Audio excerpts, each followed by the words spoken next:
So the virtual trials or decentralized trials, essentially trying to actually ensure that the patients visit less often to these sites, have been actually, the notion has been in existence for many years when we have been talking about it, or putting things in place for future clinical trials.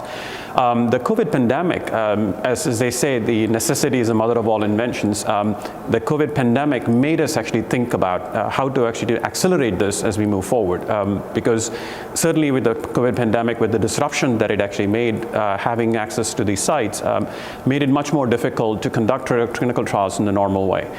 We learned as part of this, and so in some ways actually we learned from the pandemic to try to actually move forward in the future to try to minimize the number of potential visits of these patients into the clinical sites, and perhaps actually have other ways to collect this information from patients, because very often patients' participation in clinical trials is also actually determined by the access to the site. If you're living in a large metropolitan area, you're not likely to actually come to the city on an ongoing basis to come for visits and into the clinical trials. These are major impediment for patients' participation in clinical trials. So we feel actually that going forward, changes to the way that we conduct trials, particularly actually having minimal visits to the sites and have some of these assessments done in either patients convenient where they are, they're located, and other means of digital devices makes a huge impact.